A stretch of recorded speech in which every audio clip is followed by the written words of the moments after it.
ಚತುರ್ವೇದಗಳು ನಡೆದಿತ್ತು. ಒಂದು ಹುಡುಗ ಇದ್ದಕ್ಕಿದ್ದಂಗೆ ಬ್ರಹ್ಮಚಾರಿ ಆಟ ಆಡ್ಕೋತ ಹಿಂಗೆ ಈ ಚಂದ್ರಸಾಲೆ ಸ್ವಲ್ಪ ಎತ್ತರಿತ್ತು, ಕೆಳಗ್ ಬಿತ್ತು, ಕೆಳಗ್ ಕಾಲಿಟ್ಟು ಬಿಟ್ಟ, ಬಾಳೆಹಣ್ಣಿನ ಸಿಪ್ಪೆ ಮೇಲೆ ಇಟ್ಟ. ಆ ಸಿಪ್ಪಿ ಜಾರ್ತು, ಹುಡುಗದ ತಲೆ ನೆಲಕ್ಕೆ ಬಿತ್ತು, ಪ್ರಾಣ ಪಕ್ಷಿ ಹಾರ್ಬೋದು. ಇದ್ದವರ ಕಣ್ಣಲ್ಲೆಲ್ಲ ಗಾಬರಿ ಎದ್ದು ಕಾಣ್ಲಿಕ್ಕೆ ಹತ್ತಿತ್ತು. ಅಲ್ಲಿ ಕೂತ್ಕೊಂಡಂತಹ ಆ ಗುರು ಏನ್ ಹೇಳಿದ್ರು ಅಂದ್ರೆ, ಬೇರೆ ವಿಚಾರ ಇಲ್ಲ, ಡಾಕ್ಟ್ರಿಗೆ ಫೋನ್ ಮಾಡೋದು, ಇವ್ರಿಗೆ ಮಾಡೋದು ಏನೇನಿಲ್ಲ. ಯಾಕಂದ್ರೆ ವೇದಾಧ್ಯಯನ ನಡೆದದೆ. ವೇದ ಏನ್ ಹೇಳ್ತದೆ? ಉಸಿರಾಡುವ ತನಕ ತಾನು ತನದೆಂಬ ಮಮಕಾರ, ನಿಂತ ಮರುಗಳಿಗೆ ಮಸಣದೆ ಸಂಸ್ಕಾರ. ಸಂಸ್ಕಾರ ಇದೆ ಅಲ್ಲಿ, ಸಂಸ್ಕೃತಿ ಇದೆ. ಸಂಸ್ಕಾರಕ್ಕಿದ್ದಲ್ಲಿ ದುಃಖ ಇಲ್ಲ. ಅಲ್ಲಿ ಘಟನೆ ನಡೆದಿದೆ, ಮುಂದೆ ಏನಾಗಬೇಕಾಗಿದೆ ಎಂಬ ವಿಚಾರ ಅಷ್ಟೇ. ತಕ್ಷಣ ಅಲ್ಲಿ ಕುತ್ಕೊಂಡಂತಹ ಇಬ್ಬರು ವಿದ್ಯಾರ್ಥಿಗಳಲ್ಲಿ ಒಬ್ಬ ವಿದ್ಯಾರ್ಥಿಯನ್ನ ನೋಡಿ ಇದಕ್ಕೇನ್ ಪರಿಹಾರ ಅಂತ ಕೇಳಿಬಿಟ್ರು ಗುರುಗಳು. ಆ ಹುಡುಗ ಸ್ವಲ್ಪ ಮಹಾರಾಷ್ಟ್ರದವ ಅಂತ ಕಾಣುತ್ತದೆ ನಮ್ಮ ಗುರುಗಳ ಅಂಗ. ಅವ ಕನ್ನಡ ಬರ್ತಿದ್ದಿಲ್ಲ, ಏನೋ ಸ್ವಲ್ಪ ನಿಧಾನ ಮಾಡಿದ. ಅಷ್ಟಲ್ಲಿ ಪಕ್ಕದಲ್ಲಿ ನನ್ನಂತ ಭೈರವಪ್ಪ ಕೂತ್ಕೊಂಡಿದ್ದ. ಅವನು ಶುರು ಇದಕ್ಕೆ ಪರಿಹಾರ ಹಿಂಗದ ಅಂದ. ಗುರುಗಳಂದ್ರು ಏಕೇಳ ಮೇಲೆ ನಾ ಕೇಳಿದ್ಯಾರಿಗೆ, ನೀ ಯಾಕೆ ಉತ್ತರ ಕೊಟ್ಟಿ? ನಿಂಗೆ ಸಂಬಂಧ ಅದೇನು? ಕೇಳಿದ್ದು ಅವನಿಗೆ, ಉತ್ತರ ಕೊಟ್ಟಿದ್ ನೀನು. ಹಾಗಾದ್ರೆ ಕೆಲಸ ಮಾಡು, ನಾನು ಕೊಟ್ಟಂತಹ ವೇದ ವಿದ್ಯೆಯಲ್ಲಿ ಕಕ್ಕಿ ಬಿಡೋದು, ವಾಂತಿ ಮಾಡೋದು. ನಾವು ತಿಂದುತ್ತ ವಾಂತಿ ಮಾಡ್ಲಿಕ್ಕೆ ರೆಡಿ ಇಲ್ಲ, ಮಂದಿ ಮೇಲೆ ಕಾಕೋತ್ ಹೋಗ್ತಿದ್ದೀವಿ. ನಮ್ಗೇನು ವೇದ ಜ್ಞಾನ ಏನಿಲ್ಲ, ಇನ್ನೇನು ವಾಂತಿ ಮಾಡೋರು ನಾವು. ತಕ್ಷಣ ಅವರು ಕೊಟ್ಟಂತ ವಿದ್ಯೆಯನ್ನ ಅವರು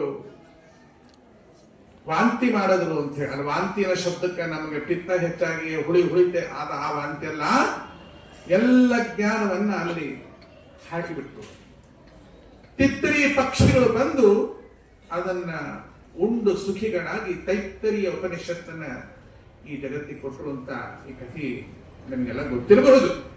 ಯಾಕೆ ನನಗೆ ಹೇಳಕ್ ಹೊರಟೆ ಅಂದ್ರೆ, ಅವತ್ತು ಗುರುವಿಂದ ಪರಿತ್ಯಕ್ತರಾಗಿ, ಸಮಾಜದಿಂದ ಪರಿತ್ಯಕ್ತರಾಗಿ, ಬಹಿಷ್ಕೃತರಾಗಿ ಹೊರಗೆ ಬಂದು ಅವರು ಮಾಡಿದ್ದೇನು? ಅಖಂಡವಾಗಿ 12 ವರ್ಷಗಳ ಕಾಲ ಒಂದೇ ತ್ರಾಟಕದಿಂದ ಸೂರ್ಯನಾರಾಯಣನನ್ನು ನೋಡುತ್ತಾರೆ. ಭೂಮಿ ಒಳಗೆ ತಪಸ್ ಮಾಡ ಮಂದಿ ಬಾಳಿದ್ದಾರೆ. 4 ಸೇರವಲಕ್ಕಿ ಮಾರ್ಕೊಂಡು ಉಂಡಿ ಚಕ್ಲಿ ತಿನ್ಕೊಂಡು ಅಂತ ತಪಸ್ಸು ಸೇರಿ. ಸೂರ್ಯನ ನೋಡ್ಬೇಕಾದ್ರೆ ತದೇಕ ದೃಷ್ಟಿಯಿಂದ ನೋಡ್ಬೇಕಾದ್ರೆ ಅದೇ ತಪಶ್ಚರ್ಯೆ. ಯಾಕಂತಂದ್ರೆ ಈಗ ಈ ಗರಿ ತೆಗೆದು ಬಿಟ್ರೆ ಇಲ್ಲಿದ್ದವರೆಲ್ಲ ತಪ ತತ್ತಿ ತಪ ಎದ್ದೋಗ್ಬಿಡ್ತೀರಿ ನೀವೆಲ್ಲ. ಅಂತ ಸೂರ್ಯನನ್ನ ಏಕ ದೃಷ್ಟಿಯಿಂದ ನೋಡ್ಬೇಕಾದ್ರೆ ಆ ವ್ಯಕ್ತಿಯಲ್ಲಿ ಅದು ಯಾವ ಶಕ್ತಿ ಇರಬಹುದು? ಯಾಕಂದ್ರೆ ನಮ್ಮನ್ನ ಸುಡಬೇಕಾದ್ರೆ ನಮ್ಮೊಳಗೆ ಇಂಧನ ಬೇಕಾಗ್ತದೆ. ಇಂಧನವೆಂದ್ರೆ ಕಟ್ಟಿಗೆ ಅರಬೇಕು, ಶಗ್ನಿ ಅರಬೇಕು, ಕುಳ್ಳ ಅರಬೇಕು, ಏನಾರಬೇಕು. ಆದರೆ ಅಲ್ಲಿ ನಿಂತಹ ವ್ಯಕ್ತಿಯಲ್ಲಿ ಯಾವುದೂ ಇಂಧನವಿಲ್ಲ. ಇಷ್ಟೇ ಇತ್ತು ಅವನ ಇಂಧನ. ಏನು? ಗುರುವಿನ ಕಾರುಣ್ಯವೆಂಬ ಆ ದಿವ್ಯ ಜ್ಯೋತಿಯೊಡನೆ ಬೆರೆತ ತಕ್ಷಣ ಅವರಿಗೆ ಪ್ರಾಪ್ತಿಯಾದದ್ದು ಸೂರ್ಯನಾರಾಯಣನಿಂದ ಯಜುರ್ವೇದ. ಅದೇ ಶುಕ್ಲ ಯಜುರ್ವೇದ. ಇಂತಹ ಶುಕ್ಲ ಯಜುರ್ವೇದವನ್ನ ನೇರವಾಗಿ ಪ್ರತ್ಯಕ್ಷವಾಗಿ ಸೂರ್ಯನಾರಾಯಣನಿಂದ ತಗೊಂಡು ಬಂದಿದ್ದಾರೆ. ಅಂದ್ರೆ ಋಷಿಗಳು ಬೇಕಾದಷ್ಟು ಜನ ಇದ್ದಾರೆ, ಗಡ್ಡ ಬಿಟ್ಟುಕೊಳ್ಳೋ ಮಂದಿ ಬಹಳ ಇದ್ದಾರೆ, ಏನ್ ಓಡಾಡಷ್ಟು. ಆದರೆ ವಿಶ್ವಾಮಿತ್ರ, ಪರಾಶರ, ಗಾರ್ಗೇಯ ಬೇಕಾದಷ್ಟು ಋಷಿಗಳಿರಬಹುದು.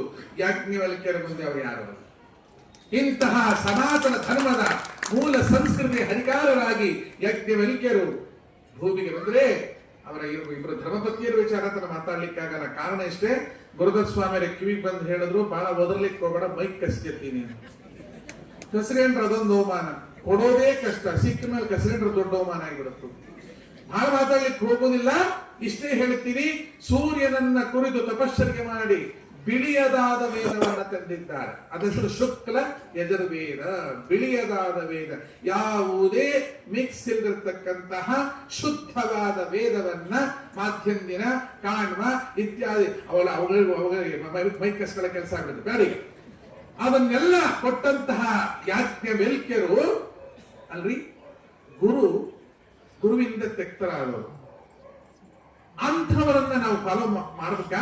ಅಂತ ನೀವು ಪ್ರಶ್ನೆ ಮಾಡಿದ್ರೆ, ಗುರು ಅಲ್ಲಿ ಮಾಡಿದ್ದೇನು ಗೊತ್ತೇನು?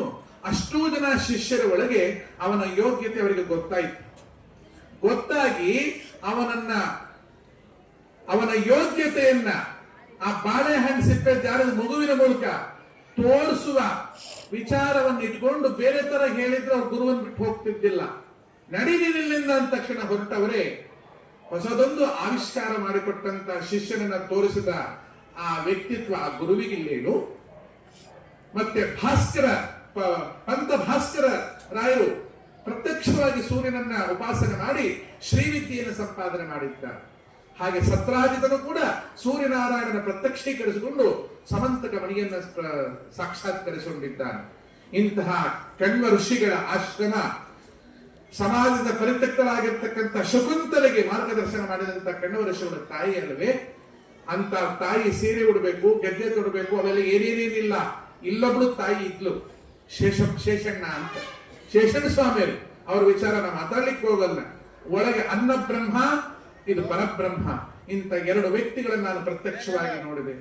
ದೊಡ್ಡ ಸ್ವಾಮಿಯಲ್ಲಿದ್ದಾಗ, ಶೇಷಣ್ಣ ಸ್ವಾಮಿಯಲ್ಲಿದ್ದಾಗ ಏನು ಅದ್ಭುತ ವೈಭವ ನಡೀತಿತ್ತು, ಅದು ಇವಾಗ ಕಾಣ್ತಿಲ್ಲ ಅಂತ ಯಾರು ಹೇಳ್ತಿದ್ದಾರೆ? ಅವ್ರಿಗೆ ಕಣ್ಣಿಲ್ಲ, ಕಿವಿ ಇಲ್ಲ, ಬಾಯಿ ಇಲ್ಲ.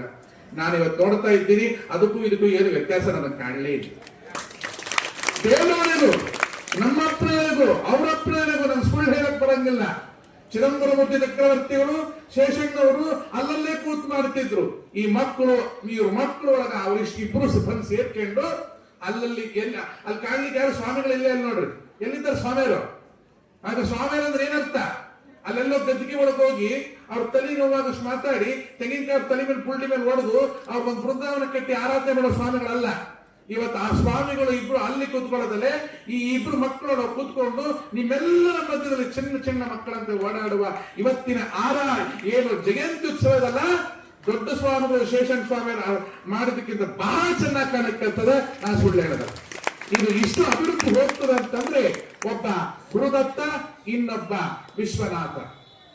ನೋಡಿ ಎಂತ ಅದ್ಭುತವಾದ ವಿಶ್ವಕ್ಕೆ ಅಭ್ಯುದಯವನ್ನು ಕೊಡ್ತಕ್ಕಂಥ ಕಣ್ಣುಳ್ಳಂತ ಈ ಮಗು ನನ್ನ ಕಣ್ಣು ಮುಂದೆ ಚಣ್ಣಾಪೇಟೆ ಹಾಕೊಂಡು ಓಡಾಡ್ತಿತ್ತು. ಇವತ್ತು ಅವನೇನಾದ್ರು ಹಂಗೆ ಕರೀಲಿಕ್ಕೆ ಆಗ್ತದೇನೋ, ಆದ್ರೆ ತಾಯಿಯನ್ನ ಕರಿಬಹುದು ಅಂತ ಪರಮಾತ್ಮನ ಸ್ವರೂಪನಾಗಿರ್ತಕ್ಕಂಥ ವಿಶ್ವನಾಥ ಸ್ವಾಮೀಜಿ ಇವತ್ತು ಮಾತಾಡುತ್ತಿದ್ರೆ ಮೈಯೆಲ್ಲ ರೋಮಹರ್ಷಣಾಗಿಬಿಡ್ತು. ನನಗೆ ಕೂದಲು ಎದ್ದು ನಿಂತು ಬಿಟ್ರು.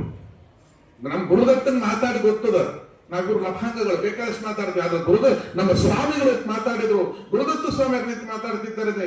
ಎರಡು ಮಕ್ಕಳಲ್ಲಿ ಆ ಸೂರ್ಯ, ಆ ಚಂದ್ರ ಇವತ್ತು ನಮ್ಮ ಕಣ್ಣಿಗೆ ಕಾಣಿಸ್ತಾ ಇದ್ದಾರೆ. ದಯಮಾಡಿ ಆ ಒಂದು ಮನೋಭಾವನೆಯಿಂದ ಹೊರಗೆ ಬಂದು ಆ ಚಿತ್ ಅಂಬರ ಮೂರ್ತಿಗಳು ಅವರಲ್ಲಿಯೂ ಶೇಷ ಅಂದ್ರೆ ಉಳಿಯೋದೇನು ಕಡೆಗೆ ಶೇಷ ಅಷ್ಟೇ ಉಳಿತದೆ. ಭಾಗಾಕಾರದೊಳಗೆ ಏನ್ ಶೇಷ ಉಳಿತದೆ? ಧರ್ಮ, ಅರ್ಥ, ಕಾಮ, ಮೋಕ್ಷವನ್ನ ಮೀರಿದಂತ ಪ್ರೇಮವನ್ನ ಈ ಮಗುವಿನಲ್ಲಿಟ್ಟು ಇವತ್ತು ಚಿದಂಬರಮೂರ್ತಿ ಚಕ್ರವರ್ತಿಗಳು, ಶೇಷಣ್ಣ ಸ್ವಾಮಿಯರು, ವಿಶ್ವನಾಥವರು ಮತ್ತೆ ಶ್ರೀಧರ ಚಕ್ರವರ್ತಿಗಳು ಇಲ್ಲಿ ಬಂದಿರೋದು ವಿಶೇಷ. ನಮ್ಗೆ ಏನ್ ಕಾಣಿಸ್ತದ ಅಂದ್ರೆ, ಒಂದು ಮಠಕ್ಕೆ ಹೋದ್ರೆ ಒಂದು ಸಿಂಹಾಸನದ ಮೇಲೆ ಒಬ್ಬ ಸ್ವಾಮಿ ಕೂತಿರ್ತಾನೆ, ಅವನ ಆಸಾಮಿ ಆಗ ತನಕ.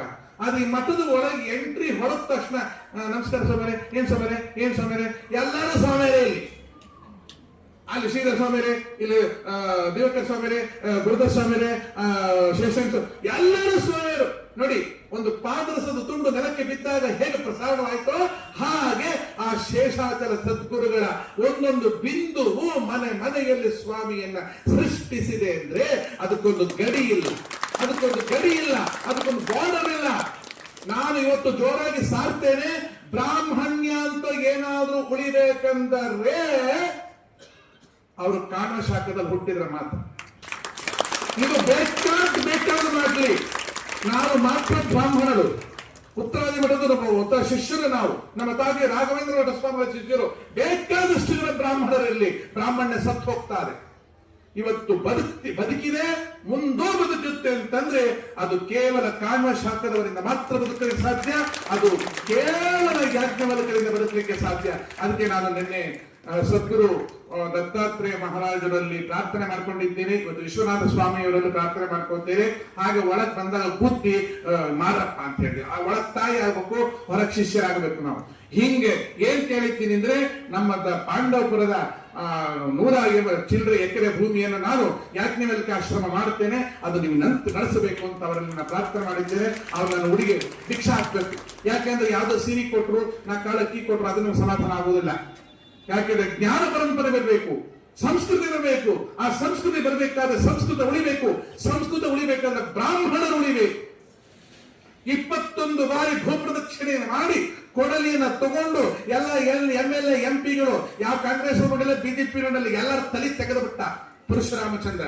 ಆ ಪರಶುರಾಮ ಭಗವಂತ ಇಡೀ ಭೂಮಿಯನ್ನ ಅಂಗವಂಗ ಕಲಿಂಗ ಕಾಶ್ಮೀರ ಕಾಂಬೋಜ ಸಮೀರ ಸೌರಾಷ್ಟ್ರ ಮಹಾರಾಷ್ಟ್ರ ಬಂಗಾಳ ನೇಪಾಳ ಮಲಯಾಳ ಕೇರಳ ಸಿಂಧಳ ಚೋಳ ಪಾಂಚಾಲ ಕೋಸಲ ಜಾಲ ಸಾಲ ಮಗದ ಮಾಗದ ಮಾಲ ಮರಾಠ ವತ್ಸವತ್ವ ಮೈಂದ ಸಿಂಧು ಸೈಂಧವ ಆಂಧ್ರ ಕಾಂಧಾರ ಲಾಟ ವರಾಟ ಕರ್ನಾಟಕ ಹಾವೇರಿ ಒಂದು ಇಟ್ಕೊಂಡ ಬೇಕು. ಮೈಕ್ ಕಟ್ಕೊಂಡು ಕಸೋತಾರ ಎಲ್ಲಾನು ಪ್ರತಿಯೊಂದನು ಇದಂತುಭ್ಯಂ ಸಂಪ್ರದದೆ ದತ್ತಂ ನಮಮ ನಮಮ ಅಂತ ಹೇಳಿ ದಾನವನ್ನು ಕೊಟ್ಟದ್ದು ಒಬ್ಬ ಬ್ರಾಹ್ಮಣನ ಭೂಮಿ.